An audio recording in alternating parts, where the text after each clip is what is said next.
Hi guys, follow me on Instagram to never ever miss any of my crazy updates. You may or may not need these things, but that is the Hyundai Exter and welcome to another vlog. This is the key of the vehicle and as you can see, it's similar to other Hyundai keys. Now this is actually based on the Hyundai Grand i10.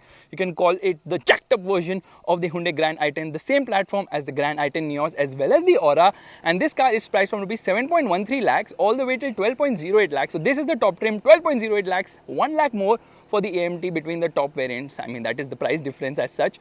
So yes, there is quite a lot of premium for the automatic, but it also gets paddle shifters. And since we're talking about money, let me tell you about an amazing fintech platform called PayMe.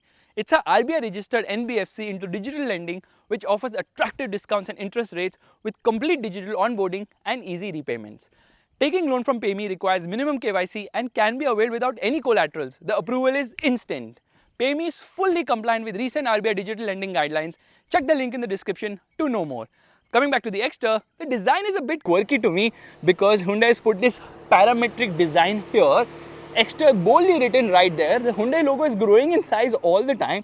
And if you notice the key, this is to lock the car, this is to unlock the car, and this is to open the boot of the vehicle. So straight away, let's open the engine bay. And there is the engine. It says K1.2, quite silent, quite refined. But there is no insulation here. Washer fluid goes in right there. Lot of empty space, and in fact there are some design elements here and there as well. There you can see the floor. It is slightly heavy, I would say. Now in terms of the size, it is similar to the Grand i10 Neos in terms of length as well as wheelbase, but it is taller and wider as well because of the flared wheel arches. These are H-shaped DRLs, indicator right there. This is actually the projector setup, halogen, and inside you have this surround as well. Automatic headlights, nice chrome treatment, piano black finishing, fake skid plate as well. Skid plate sort of a treatment has been given too. Now this car is actually having a ground clearance of 185 mm, which is quite good, but this body cladding lacks symmetry because it ends there and then it continues from here. So it does not, I mean, it's not just complete. Wheels on this car are actually 175/65/15 diamond cut alloy wheels, blue colored Hyundai logo. Not really, because it is actually this sticker which makes it appear like that. Front disc, of course, smart auto, because this is the automatic. Now it's available in 6 colors which are solid and 3 dual tone colors, so totally 9 colors are available. This is, I think, khaki, yeah, something of that sort, which looks quite nice. You get a request sensor only on the driver's side. By the way, it also gets burglar alarm, and you get roof rails which I doubt are going to be functional, that I can move the car with all my energy. Some cuts and all. Shark fin antenna has been given. From this side now, it actually doesn't look that great because a little bit love it or hate it feeling I feel. Again, the parametric design has been carried forward. This has the dual tone treatment, so kind of gives it the floating roof appearance, and lots of cuts and creases have been given. No rear discs, of course. And coming to the rear, this is halogen, again H shape in the brake light as well. 6 airbags are standard across the range. You get a rear spoiler with a high mounted stop lamp. You obviously get a rear wiper, washer, defogger, and of course you get the parametric design here as well. Hyundai logo is actually smaller at the rear, or at least it appears so. SX is the variant name written here. Only 2 parking sensors at the rear, and again skid plate type treatment. Faisal Khan's fingers of truth, disappointed with the exhaust, which is actually hidden right there, not very much visible as such. So reflector treatment, extra badging, and rear parking camera, of course. Let's open the boot, which I don't know how it's become bigger than the one on the Grand i10. So this is 391 liters. I think the Grand i10 Neos is 260 liters. So I don't know how it became so much bigger. Light placement here, of course. And spare wheel is smaller size. It's not an alloy. 165/70/14. And there you get the toolkit, of course. Parcel shelf. This can be pushed forward. So single piece recline. If you want to increase the boot carrying capacity, you can do that as well. In fact, it has this exposed wire, but you can shut it like that. In terms of design, I think they have done a great job because obviously it looks quite nice. I mean, you will love it or hate it, but you will definitely notice it. Let's get inside. There is no request sensor on the left side. Let's put the seat back up. Isofix child seat mounts, of course. This car has got proper seat belts. Yeah, all the 3 passengers at the rear get proper seat belts, but they do not get a head. The center passenger at least does not. No center headrest here, but adjustable headrest at the rear. No center armrest either. So who's going to sit there? Nobody, but at least they could have given an armrest, because cheaper cars like the Kiger and all, I think, and all get it. But anyways, the cabin is not wide enough, so 3 people are just not comfortable right here. They have scooped this out quite a lot. Look at the amount of scoop. Magazine holder here. Again scooped but no magazine holder. Good amount of legroom and knee room. Under thigh support is okay, not great but not bad at all. And headroom is amazing. Look at the amount of headroom it has. Handle to hold on to, no height adjustable seat belts, airbag written right there because it's got 6 airbags, and the dashboard design will remind you of the Grand i10 Neos or the Aura. It is identical, however, I mean very much similar, but it does not get the dual tone treatment. Here it's all black. The other 2 cars which I mentioned have a dual tone treatment, different colors of course. Rear AC vents, 12 volt charging socket has been given, but they could have given a USB charger here. This car has all types of charging, USB-C, 12 volt, USB-A, as well as a wireless charger. So yeah, they have gone bonkers there. You get a hook right here, handle to hold on to, light placement here in the center. So yes, it's a comfortable cabin. In fact, I'm surprised by the amount of space they have given at the rear. It is huge. Door pockets are also big enough. Some cheap materials here. I think it has a 4-speaker system. Tata Motors design language has been added on the speakers, and the doors do shut with a decent thud. 6 airbags are standard across the range. Every variant has 6 airbags, which is amazing. So a lot of safety features as such. Height adjustable seat belt. Well, sorry, I meant height adjustable seat, of course. So yes, the driver's side gets that as well. Door pockets are big enough here. These premium mats are actually standard. This is not standard. This has happened because of the terrain we are in right now. Metal pedals. It has footwell lighting, which is blue colored. Traction control button, driver rear view monitor, and headlight leveler. Engine start button. Now if you notice the color here, it's actually matching the body color. So I think there are 3 color options for the vents and all that. In fact, the dashboard is very nicely done. I think the steering is a bit big for my liking. Seats are nice and comfortable. It's a mix of, it's a semi-leatherette actually. So here you can see that. Beautiful stitching. Nice materials. Says Exter here. But the front headrests are not adjustable in this car. So they are fixed ones. Kind of disappointed with that. Let's get inside. And first things first, let me put my seat down because I'm sitting so high up. I like the design treatment here as well as here. So yeah, they have focused a lot on the design. In fact, this green color is also matched here on the AC controls. Let me just remove this. This is a brand new car, of course. The glove box is also big enough. It has got the cooling function. The first aid kit is quite cheap, but most car makers offer cheap ones only. And lot of hard plastic blowdown, which you would expect at this price. This is not auto dimming, but there are some buttons here for the connected car bit. It gets a dash cam here. There are 2 cameras, one front, one behind. It has got 3 modes. One is the normal mode, which records everything. There's an event mode, which does the event recording. So if you want to not spend money on a camera person, you can actually get this car and record all your events. And then there's a time-lapse mode, which is like a vacation mode as well. It gets cruise control, of course, and some buttons here on the steering wheel. This is obviously for audio. Leather finishing, yeah, leather wrap on the steering wheel with this nice white stitching. Leather wrap here also. This is the automatic, but we will drive the manual because the manual is a manual is a manual. 2 cup holders here, some storage space here as well. There's a handbrake here, but no armrest, which is kind of disappointing. You get a wireless charging pad. You get a USB-C. You get this 12 volt charging socket. Okay, there's a USB-A here, but this is actually connected to the wireless charging pad and another USB. This actually illuminates, which is quite premium. Climate control, air conditioning. The air conditioning is an absolute chiller. I really like the air conditioning of this car. It says press brake pedal. So let's get into reverse because this is the reverse parking camera. It has got adaptive guidelines as well. Camera quality is decent and there are multiple views. So there's a top view as well. It's quite good. In fact, this is an 8-inch screen.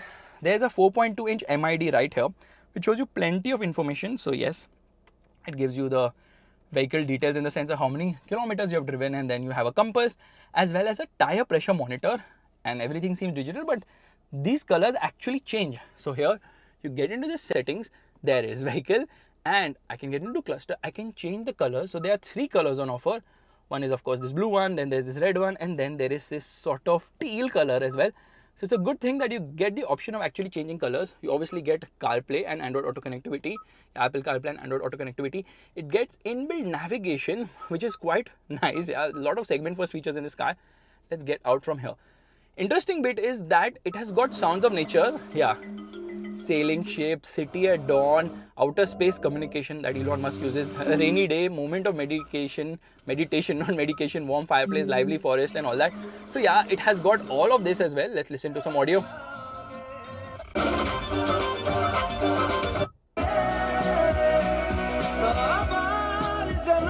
Audio quality is good for the car of this price, of course. And this is very slick, yeah, very easy to navigate. There's a quiet mode as well. It obviously gets Blue Link too, which has around 60 plus connected car features. You have a valet mode as well. In fact, let's do some voice commands. Sunroof kholo. Opening the sunroof. So yeah, it has got around 90 plus voice commands. It also works in English, I believe, and then it opens further. So yes, segment first sunroof in this car. Let's just shut it. It's a little small, the sunroof, but a sunroof in this car is like crazy because no one has offered it in the segment. And yeah, this is actually solid. Under heavy braking, this will not come back like in the case of the Honda City. Here you get a mic, of course, a mirror. Nothing here. There's this strap which you don't need now because obviously we get fast tag. Light placement here on the top. Material quality is good and overall perceived quality is also very nice. Automatic headlights. These are controls for the wipers. Let's use the wipers. Yeah, decent amount of spray. Wipers do a good job too. The horn. Horn is not that great, yeah. And you've got paddle shifters too, which again is a segment first feature. So Hyundai has offered crazy amount of features in this car, which will really blow your mind. In terms of languages, they are actually, you won't believe it, this car has got, let me get into the settings here, 12 languages. Yeah, you can decide between 12 languages. Isn't that freaking sane? Yeah, I don't know what I was saying, but still, yeah, that's absolutely amazing. So overall quality of the whole cabin in terms of the displays and all, fantastic. This is like a one-piece unit. Obviously, it's not one piece because this is one piece and this is one piece, and we've got some physical controls as well, which is quite nice. Hazard light button. AC is a real chiller in this car. So yeah, it cools you nicely. And oh my god, that is jammed. So height adjust only, nothing else right there. I like the way the cluster has been done. Yeah, it is sort of a digital one completely. That MID in the center now, that is 4.2 inch. 658 is the distance to empty. I'm really not sure if it's going to go that distance either. Meanwhile, obviously audio controls and all that are there. So easy to use stuff in this car. But honestly, how does it drive? That's what matters. So let's start driving right away. Alright, let's turn off the car. Why do we do that? Because of Hyundai's music which comes here, which is kind of nice. The welcome and goodbye thing with the Hyundai logo here, of course. And when I turn on the car now, it does this system check right there. Look at that. Again, very much similar to what you have seen in some of the Kia cars. Air conditioning off. Okay, traction control off. And I'm going to open the outside rear view mirrors, which are electrically retracting and closing and opening, whatever. If you notice, only the driver side has illumination. Handbrake down into first gear, hazard lights off. And now, since Exter is an SUV, we are going to do some SUV test. Revving the motor, rev still 5,000 RPM. Now we go. Okay, 6,500 RPM red line there into second gear. So yeah, oh my god, engine is so silent. I for a moment thought, has it stalled right now? So you have to take it a little easy peasy, even though the ground clearance is ample. But now I'll have to throttle, otherwise I'm going to get stuck right ahead. If you notice, yeah, it is quite the incline. So you need good amount of momentum to get going. If you notice, another thing is the steering is very, very light, yeah, which I'll show you in a bit. Now engine is getting vocal in the higher end of the rev range. Yes! So ride is actually quite good. And so we're going to take a U-turn. No, the handbrake doesn't inspire you to actually push it and then turn and then pull. No, it doesn't really work. In fact, it starts making this noise, which you just heard. So yeah, it gets the job done as long as you keep the revs high, so it will not stall. Look at the steering, is super duper light. You can twirl it with one hand like that. Oh my god, it's super light, the steering wheel. And the gearbox is also slick. Horn could be better. Yeah, I don't know why horns are so disappointing in cars these days. Ride is actually very nice at low speeds because, of course, we have a very soft suspension. So low speed ride is fantastic. And then if you go over this bump, check this out, okay? Holy pulley! Oh my god! Yeah, that was quite the jolt there. So you have to be a bit slow over really bad bumps because of the soft suspension really moves things around. And then let me try this, okay? Can we do this? It makes that sound, ADAS sound, but it's actually for the handbrake. The handbrake is activated while you're driving. Woo. So now it's time to turn on the driver rear view monitor into first gear and off we go. Now obviously I can't launch it here aggressively because it's going to wheel spin. Tires don't have much grip. I mean, on the road it's fine. Off the road, no. And on bad roads, grip levels are quite bad because let's be honest, this is a front wheel drive car. Hello. And it tends to understeer near limit. So if you're trying to corner hard, it will understeer that's a bit of a problem. Not really, because that's expected. This is more of a city car which doesn't have to be driven like the way I'm driving right now. But anyways, it's time to launch here. Let's see how does it perform. Into first gear, revving the motor, revs till 5000 RPM. Oh ho ho, quite the wheel spin. So there is some punch in terms of offering wheel spins, but honestly, this engine is average, quite average. Way better than the Tata Punch, of course, because it's 4 cylinders. The Tata Punch is 3 cylinders and more powerful. Torque levels are similar. Punch is, I think, 1.2 Newton meters more, but that does not matter. What matters is the performance is very linear, so it's very drivable car. It's peppy lower down, but higher end in the rev range. It has these flat spots somehow. So then you have the power stepping up in multiple stages. So around 2,500 RPM, there's this get go, which stays till 4,500 RPM. Then again, there's this little flat spot. Then at 5,000 RPM, it pulls nicely. But the engine is super smooth and super refined, and the steering is really very light. But the problem is now there is no feel or feedback at all in the steering wheel. It's very light and it's kind of lifeless as well, but it weighs up decently at high speeds and it doesn't feel hairy at all. So this is the 1.2 liter 4-cylinder engine, which obviously is very smooth and refined. It produces 83 PS of power and 113.8 Newton meters of torque. Okay, there's an animal crossing. You cross, dude, first. Okay, here into second. And 0 to 100 kilometers per hour, oopsie doopsie doo, comes up in 12.6 seconds, which is decently quick. Yeah, it is fast enough, because this car is not about going really fast. It's all about city driving, and in the city it performs exceptionally well because it's peppy enough. Only thing is the power delivery is so linear now, so it doesn't excite you, this engine. And then this engine is also available with biofuel. Yes, CNG, where performance drops further. 69 PS and 95.2 Newton meters of torque. So CNG is more efficient, of course. I think 27.1 kilometer per kg. This one returns 19.4 kilometers per liter, claimed mileage, of course. With the AMT, it drops by 0.2 kilometers per liter, 19.2 kilometers per liter. But then in the real world, expect somewhere between 10 to 15 kilometers per liter, depending on your driving style.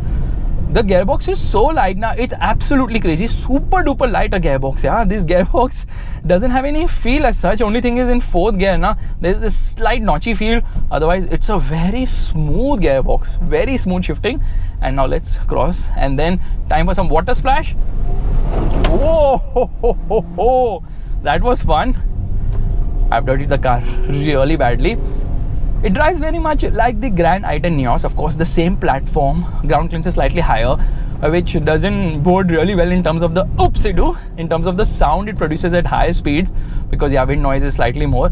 But then you really won't complain much about it, because it's a city car. Even though they say think outside, this is not meant to go off-road. Neither is the Punch, its main rival. So yes, it competes with the Tata Punch only, no other car as such. And I think we have to go right, so I took a wrong turn.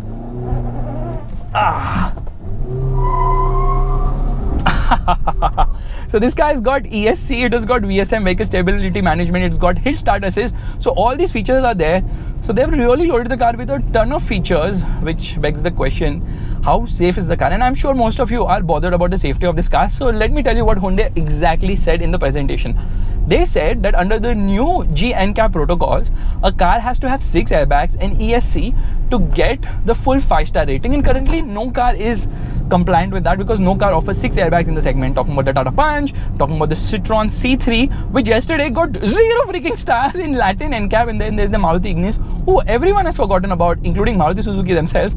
So yeah, in terms of safety, we'll have to wait for the G NCAP test, but Hyundai was saying that it will perform satisfactorily. Yeah, they were expecting this to perform decently well, but the Punch has got 5-star in the old protocol. In the new protocol, it's not yet tested, so let's wait for that. But I believe the Punch will still be safer because it feels heavier, the metal quality is also better. Here they're saying they've used a lot of high tensile steel and all that, but I will wait. But the good thing is they're offering 6 airbags as standard from the base variant onwards. So yeah, all the variants are actually having 6 airbags, which is a fantastic thing. Yeah, Hyundai is offering a lot of features. Just hope that the platform and the body shell is also robust enough to pack a serious punch. And yeah, okay, a little faster over bad bumps, you can feel it inside.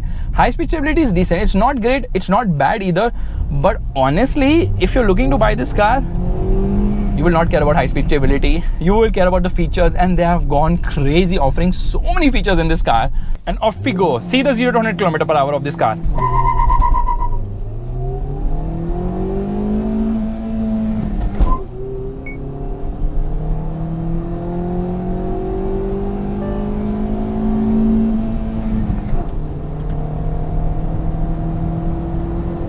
There we are, 0 to 100 kilometers per hour. Red line's at 6,700 RPM, around that.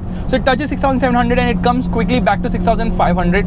Okay, it wavers a lot at higher speeds, and steering feel and feedback is just missing in this car. So there's plenty of body roll because obviously this is a light car, and then obviously it's very soft as well. So when you try to corner aggressively, it does roll around quite a bit. Yeah, children crossing ahead, it keeps telling you all this, which brings me to the infotainment system, which along with the blue link and the maps are getting updates for up to 8 years and 16 updates. So it comes with 3 years standard warranty, which is unlimited kilometers, which can be extended to 7 years. Then it comes with 5 years repair package, 5 years maintenance package. So yes, in terms of cost of ownership and ease of all that, it's fantastic. It gets 3 years of complimentary blue link. After that you will obviously have to pay as well. In fact, it does 88 kilometers per hour in second. What does it do in first gear? Let's find out. So here I'm in fifth gear right now. At 100 kilometers per hour, it is almost 3000 RPM. So yeah, it's a little bit higher. It's a 5-speed gearbox. Maybe a 6-speed would be really very nice. Here we are into second, and there, it becomes quite vocal past 4000 RPM. There, 88, 89 kilometers per hour. Braking performance is good, yeah, but the brakes could be stronger still. And then into first, 49 kilometers per hour, and does this wheel spin on upshift as well. The clutch is extremely light, so again there's no feel or feedback in the clutch or on the gearbox also doesn't have, steering also doesn't have.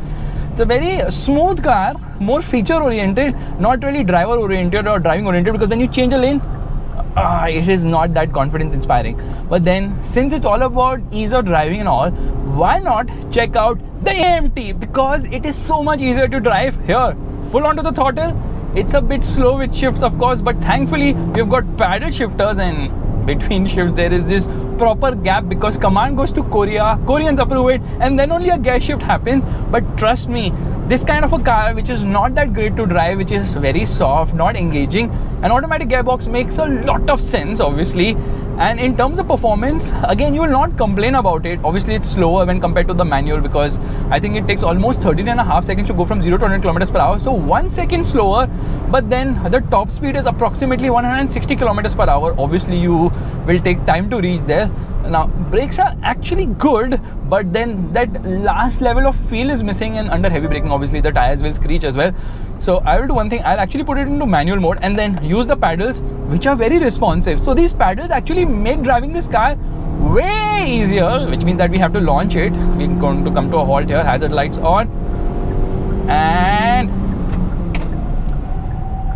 yeah, you can see that the tires screech under heavy braking. So I'm going to put it into manual mode, left foot on the brake, right foot on the accelerator, holds at 1500 RPM, 1600 RPM, 1700 RPM, 2000 RPM. Oh my god, look at this, and off we go, and then it bogs down. So yeah, that was sort of a glitch. Between shifts there is this proper head nod which is happening. So yeah, it's not very fast as such, but come on, let me see if it gives me manual control. So we are actually going to downshift into second and see if it shifts or not. I think it will not hold on to a gear. Maruti Suzuki's AMT box will hold on to a gear. It will not upshift unless and until you decide to do so. So let's just shift here. Paddle shifters are a very unique thing in an AMT box. Having paddle shifter, amazing. Automated manual transmission, if you guys missed what it is. But yeah, it's actually nice and convenient and gets the job done. Which actually brings me to what all other variants. So there are 15 variants on offer. So there are 5 variants for the manual, there are 4 variants for the automatic, 2 variants for the CNG. So the automatic is available in every variant except the base variant, and then you have option packs as well, which brings in more safety features. But there are overall 15 variants, because if you calculate 5 plus 4 plus 2, that ends up 11. But there are 15 variants because there are dual tone color option variants as well. And for dual tone, you end up paying around to be 34,000 more. So yeah, that's a slight premium you have to pay. So out of the 4 variants for the automatic, 3 actually get the paddle shifters, which is amazing. Usually brands only offer it in the top end variants, but Hyundai has done a great job in terms of offering so many features. Yeah, 32,000 more you pay for the dual tone colors, which is fine. So technically speaking, if you're looking to buy the top end variant, you're going to end up paying more than rupees 12 lakhs. That's more than the Tata Punch, because the entry level price is the same as the Tata Punch. So 5.99 lakhs ex showroom, exact ditto starting price. But Hyundai claims that this car obviously offers a lot more features when compared to the Punch. So higher variant you pay more, but you get way more value for your money as well. So the range actually starts at rupees 7.13 lakhs, goes all the way till 12.08 lakhs for this top end variant. If you want to save some money, almost a lakh rupees, get the manual, because the manual which you were driving earlier is priced at rupees 11.09 lakhs. Again, I'm talking about the top end variant. So when you compare to the Grand i10 Neos, the range actually starts at 34,000 more between the base variant, the price difference, but the top end variant difference is 2.1 lakhs, largely because the top end variant obviously has way more features. Hyundai believes that 38% people are opting for the automatic when compared to the manual, and 20% people are opting for the CNG when compared to the petrol only model. So that is actually the difference. By the way, it also has home to car with Alexa, so at home you can ask Alexa a lot of other things as well. So in terms of tech and all, it's crazy loaded, this car, and there's nothing to complain about in terms of features. The only thing is the driving experience isn't that engaging, and that's the only thing which will disappoint you. But then this is a city car, and in that regard it performs quite well. Front wheel drive, so it does spin its wheels aggressively as well. So there's a U-turn spot here. We're going to take a U-turn. Look at this, it's so easy and nimble, like whoa. Come on, downshift. No, it's so slow. Come on. Yeah, that's a bit disappointing. So guys, this is my vlog of the Hyundai Exter, and I think Hyundai has done a fab job in terms of offering so many features. I just hope they send this car to global NCAP, and if it performs well, then there's nothing to stop the Exter from being a blockbuster success. And obviously it's going to eat a lot of Tata Punch sales as well, because the Punch is good, but this car is just better because at least it has some punch from its engine. That one more cylinder, that one extra cylinder makes a huge difference here. If you like this vlog, make sure to give the thumbs up, that's the like button, and also subscribe to the channel. I will see you guys in the next video real soon, and don't forget to check out the amazing fintech platform called PayMe. Click here on the top right corner of the screen. Come on, shift gear!